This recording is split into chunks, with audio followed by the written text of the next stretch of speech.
Good evening and welcome to Sunset News on this Monday evening. As always, we bring you news, community stories, economics, weather and sports. I am Diana Master. In the news tonight, Joseph Chivute, who is accused of having beaten and chaining his 15-year-old niece to a tree at Onekaku village in Oshikoto region 2 weeks ago, made his second court appearance last Thursday, in which he told Magistrate Yvette Levine Fredericks that he did it out of anger. Chivute, who pleaded guilty to both counts, which are assault with the intention to cause grievous bodily harm and child abuse, read with the provision of domestic violence, acknowledged the seriousness of his offence. "My intention was to direct her and instill discipline," he said when queried by Magistrate Fredericks as to why he assaulted his niece. Chivute further testified that he assaulted her with the chain on her back and kicked her on the legs. As a result, the victim sustained a swollen face and bruises on her arms and hands and was admitted to the hospital. The matter was postponed to this week, Thursday, for trial. However, an uncle to the niece who was employed by the Namibian police says that it is not the first time the man has abused his niece. The uncle further revealed that he suffered the same abuse from the accused when he was just 11 years old, and he still has those marks on his body and nothing was done. He must just be punished. We do not think that he is fit to be within the community. He admitted being guilty because that is what he usually does, which is abusing the child, he said. Getting into our next story, the Namibia Defence Force says international criminal syndicates are cause for alarm, with Namibia being no exception to any potential for security risks spilling into the country. International criminal syndicates were causing potential harm to Namibia, NDF spokesperson Petrus Chilumbu said. Vision 2030 emphasizes the serious consideration of the global security environment and how it may influence Namibia. It is noted that international syndicates are posing serious and credible threats to many countries in the world, of which Namibia is not an exception, Chilumbu said. The role of the NDF was not only limited to aspects around protecting Namibia, but extended to even providing assistance to crimes such as money laundering and drug trafficking, to name but a few, Chilumbu explained. With serious crimes such as money laundering, drug trafficking, human trafficking, arms smuggling, and natural resource exploitation as the focus of international crime syndicates, it is important to keep and have a well-functioning defense force, he said. Criminal syndicates were also using armed uprisings as a means to cause instability, Chilumbu said. It is also fashionable for external players to influence instability in peaceful countries through arms uprisings and unconstitutional regime changes. A state with a weak defense force is vulnerable to such conflict, Chilumbu said. Fly Etosha says it intends to be airborne this year in June if all of its ducks are in order.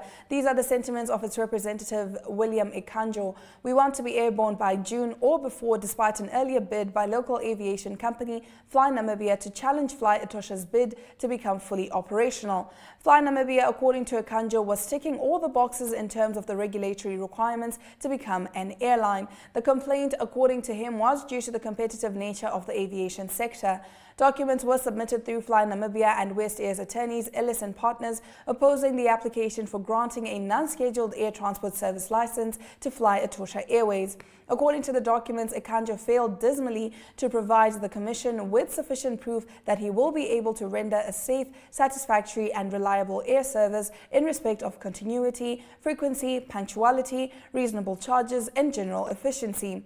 "We are focused on what we are doing. This is a field that we know very well, so we didn't even bother because we're going in for competition. I know it's a concern for people that have been in business," Ikanjo said. "We satisfy all requirements. Funds, one could say, okay, if it's not enough, maybe, but what amount, because we could raise all the funds," he added. The team behind Fly Etosha was equally up to the task, he said. "Regulatory requirements, we are top class. We have been running these requirements for so many years. We shall make sure that this airline shall fly all over the world near the space of time, say beyond 2 years," Ikanjo added. Ikanjo noted that Fly Etosha may not immediately get all of the aircraft types deemed would be necessary for its operations, but said it was not a concern for it to get operational approval. Now, despite the outcry from Namibia and other Southern African countries against a bill banning the import of hunting trophies into the UK, the British Parliament on Friday voted to support it.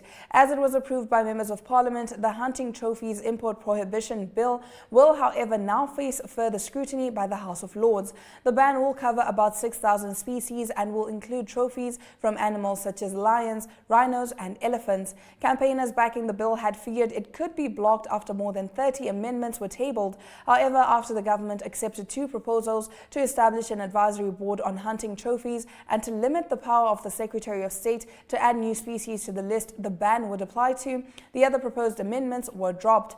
Many scientists, environmentalists, conservationists, and African community leaders have, however, expressed their concerns and said that it could accelerate the loss of wildlife and severely impact communities. Trophy hunting is a cruel relic of a colonial past that results in massive animal suffering and damages to already threatened populations of wild animals, while providing few benefits for the local communities that live alongside wildlife. So we very much welcome the progress made, said Born Free's head of policy, Dr. Mark Jones. While this bill will not ban trophy hunting, the UK government is in no position to ban hunting in other countries. It will prevent British citizens who pay to kill animals in other countries for fun from bringing their trophies back home and hopefully make them think again. It also sends a clear signal that with wildlife in crisis, allowing rich people to kill wild animals for kicks has no place in the modern world. However, Namibian ecologist and environmental scientist Dr. Chris Brown says Southern Africa, which holds most of Africa's wildlife, was not properly consulted on this matter. Bringing us to the end of our top stories, One Nation or the Nyanyukwene community situated in the Tobias Hainyeko constituency say they are still without water and sanitation despite several attempts to get the city's attention.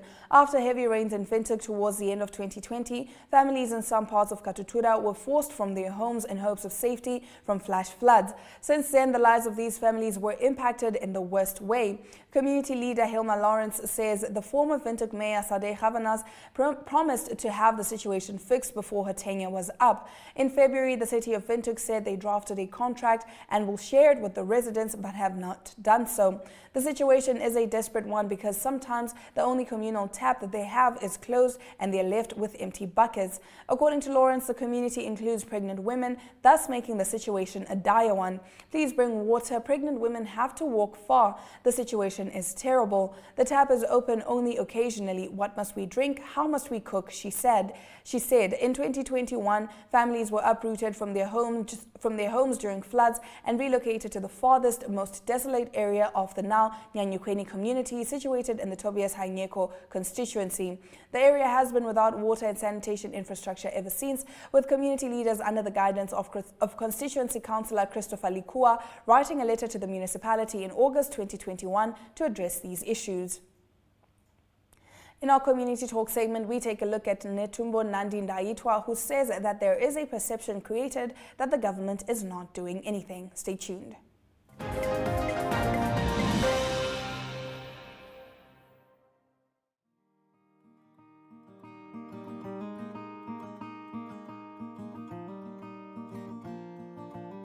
AgriMonitor is jou weeklikse landboukundige program wat jou die jongste nuus in die landbouverwante bedryf en onderwerpe wat daaraan gekoppel is bring.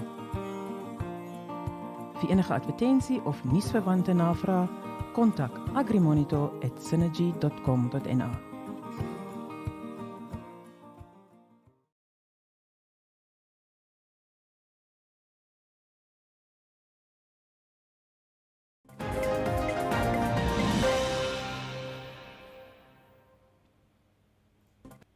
The Deputy Minister and Minister of International Relations and Cooperation, Netumbo Nandi-Ndaitwah, said that there is a perception created that the government is not doing anything. She said that this perception is created by a lack of information. Nandi-Ndaitwah was speaking at the recent fundraising gala dinner in Ondangwa. In the same vein, the Minister of Rural and Urban Development, Erastus Uthoni, commended Ondangwa Town Council on the initiative. Let's take a look.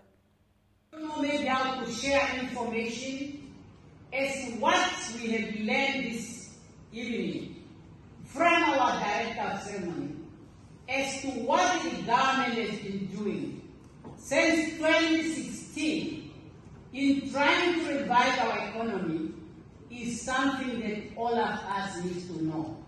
Because a perception has been created that the government is not doing anything. And unfortunately, due to lack of information, that could be the outcome. Because if people are not aware of those programs as elaborated today, they will not make use of them. And they will say nothing is happening. Therefore, it's encouraging to note that with the help of the government, businessmen and women have begun to pick up the pieces in an effort to recover from the impact of the COVID pandemic. His Excellency Dr. Hage Godfrey, President of the Republic of Namibia, has declared 2023 as the year of revival. This is most evident in the business community as we are witnessing countrywide that some business enterprises have started operating again. They are beginning to employ staff and dreaming to expand their operation. And the most evident of all is the tourism industry. In the past weeks, the Minister of International Relations and Cooperation had a hard time to get space in hotels for the Joint Commission of Cooperation we have been hosting. Maybe you have been following in the media. Recently in Namibia and Wendo. And this is because most hotels in Namibia, at most of the times, they were fully booked. This is a good thing. Every time when I travel in the country and I want to book in a hotel and I'm told we are fully booked, I must tell you I'm happy as a citizen. I don't get disappointed. Our event, as last held in 2019, was picking up momentum since 2016, as per the statistic that indicated an increase in both exhibitors and total visitors until it was temporarily suspended due to COVID-19 pandemic. Director of Ceremonies, this particular evening, I believe, it's not about speech making, but a social evening that Council would like to use in order to appeal to us as a nation, as residents, business personalities, friends, and families to form part of a vision of OneUpTwo Council set before us this evening. And this is what the pastor said. The OneUpTwo Council just invited us for one reason, and it's to make money. Yes. After the break, we get into our story of the day.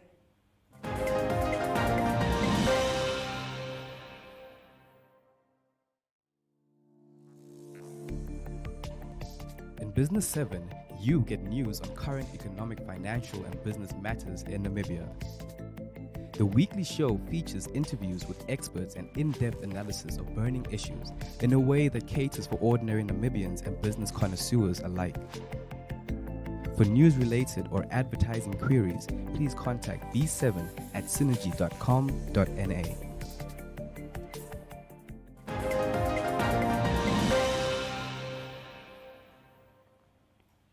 Getting into our story of the day, the Supreme Court of Namibia has just overturned a High Court ruling which granted citizenship to the son of Guillermo Delgado and Namibian citizen Philip Lal. The couple's legal counsel, Ono Kashipuka, shared the parties' dismay. Let's take a look. So the court set aside the High Court judgment and order and made an order that not awarding costs, not in the High Court as well as in the appeal. So essentially, this raises the question, okay, so what now? Sorry, just to interrupt. What is the High Court order? Can you just remind me? The High Court had declared the child a Namibian citizen and had directed the Home Affairs to issue a citizenship certificate. So When we look at the judgment very quickly, it seems that the Supreme Court has gone with the argument that government made at the hearing. It wasn't contained in the notice of appeal or in the heads of argument, to say, well, you should have registered the birth in terms of the section. But if you look at the section, you can either register the birth in certain circumstances, or you can apply to register the child as a citizen by descent and obtain a certificate of citizenship. So, I mean, this is unfortunate if you look at the fact that they thought the matter important enough to convene a full bench of the Supreme Court. And at the end of the day, they're running with a technical point that was not properly raised, in my opinion. It doesn't make any sense if you read the section clearly, and the entire full bench goes along with it. So essentially, on a practical level, it would mean that Philip would have to register the birth, which of course we know what Home Affairs is going to do. They're going to reject any attempt at registration, because the one thing that can be said for Home Affairs is they've been consistent in the harassment of this family. So they would have to do that, register. Home Affairs declines, you go to the High Court finds in their favor because they've done so before, you come to the Supreme Court, and the Supreme Court would still have to determine the merits of the matter. So all they've done is push the can or kick the can down the road to live to, I don't know, consider these things another day. But in my opinion, it's very unfortunate and not the sort of thing we expect to see from our Supreme Court. This was the time to deal with the merits, and they chose not to. For a second time, they chose not to. But what has to happen now is, do I understand it correctly, is that the birth has to be registered with Home Affairs? Yes. And then we would have to see what Home Affairs does with We know what Home Affairs will do with that. We know. They've been consistent in their harassment. After the break, we get into our economic news. Stay tuned.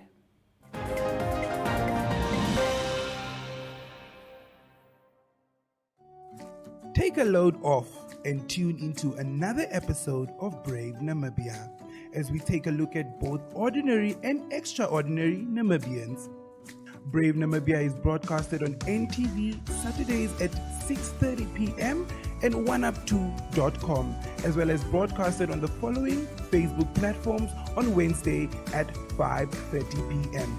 Republican, Algemeine Zeitung, Namibian Sun, and all Namibia Media Holdings pages.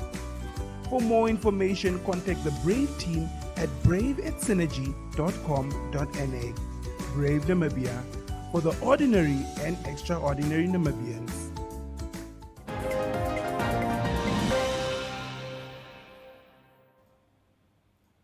Starting off our economic news this evening, overall food inflation locally stood at 14.5% in February 2023 compared to 5.5% recorded in February 2022, according to the Namibia Statistics Agency. Selected food items that recorded high inflation rates include fruits 26.8%, bread and cereals 22%, oil and fats 17.9%, sugar, jam, honey, syrups and chocolate 12.5%, fish 10.1%, and meat 9.4%.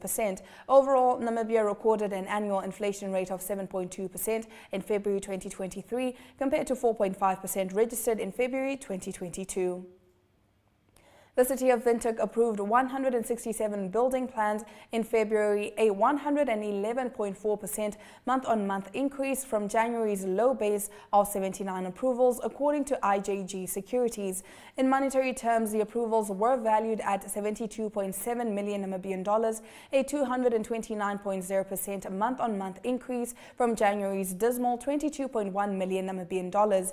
Year-to-date, 246 building plans worth 94.8 million Namibian dollars have got the nod, a decrease in the number of 37.7% year-on-year and down 66.7% year-on-year in value terms. On a 12-month cumulative basis, 2,318 buildings worth 1.56 billion Namibian dollars were approved, a contraction of 7.4% in number and 21.8% in value terms over the comparative 12-month period a year ago. Now let's take a look at the economic indicators. The Namibian dollar trades at $18.53 to the US dollar and at $19.86 against the euro. It trades at 22 Namibian dollars and 70 cents to the pound and 2 Namibian dollars and 69 cents Bazi 1 Chinese yuan. Looking at commodities, zinc is up by 1.31% and Brent crude oil is down by 1.26%, trading at 72 US dollars and 5 cents per barrel. In the international news slot after the break, Thailand has dissolved its parliament ahead of what is expected to be a fiercely contested general election scheduled for early May. The full story coming right up.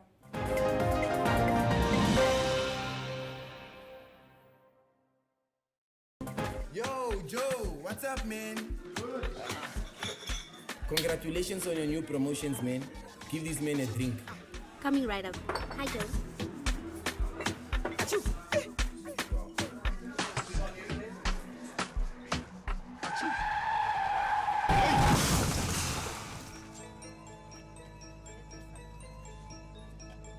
Please drive sober. I didn't.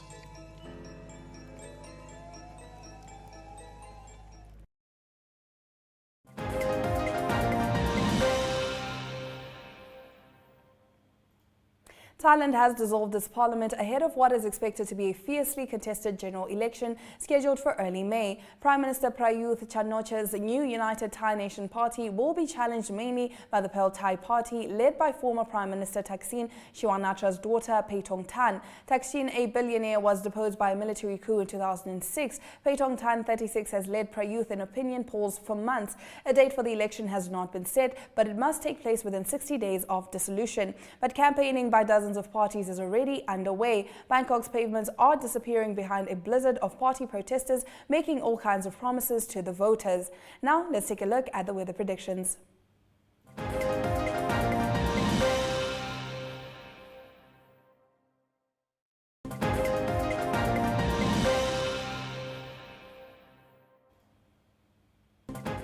Sunny and hot weather is expected in the north, with Inanna at 35 degrees and Ruakana also at 35 degrees.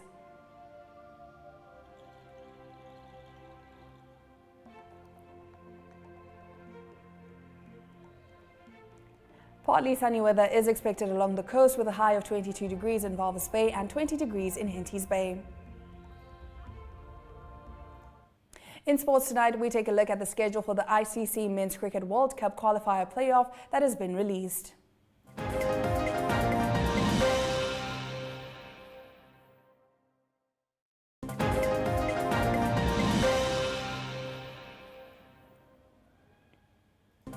Getting into our sports news, the schedule for the ICC Men's Cricket World Cup qualifier playoff has been released following the confirmation of all 6 teams that will feature at the event set to be held in Windhoek, Namibia from this Sunday 26 March until the 5th of April. The road to the ICC Cricket World Cup is heating up as hosts Namibia will be joined by 5 other nations in a round-robin format where the top 2 teams will earn a place at the World Cup qualifier that will be hosted in Zimbabwe from 18 June until 9 July. The Namibia Eagles will start their tournament against the United States before clashes against Papua New Guinea, Jersey, the United Arab Emirates and Canada.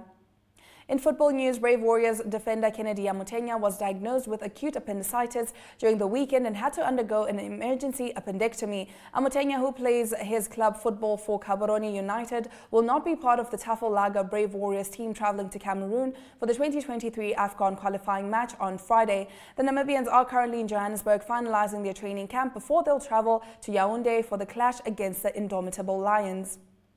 22-year-old Namibian mountain bike champion Alex Miller, in his first Absa Cape Epic appearance, took the sought-after red leading African team jersey with his South African teammate Philip Buys following the 27-kilometre prologue north of Cape Town yesterday afternoon.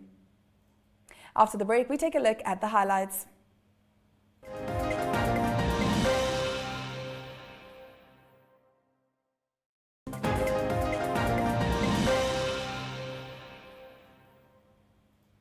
You're watching Sunset News. If you're just joining us, let's take a look at the highlights.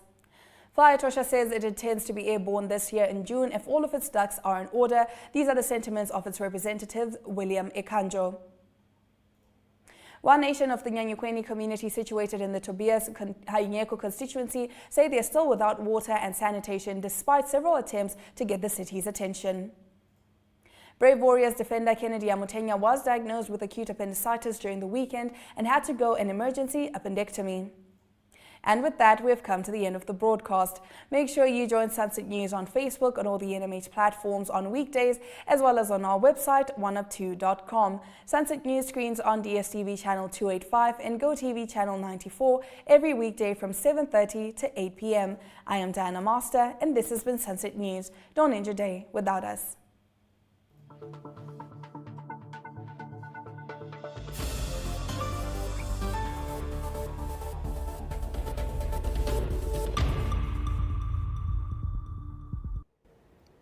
Indeed, in June 2004, in my capacity as the head of state, I launched Namibia Vision 2030.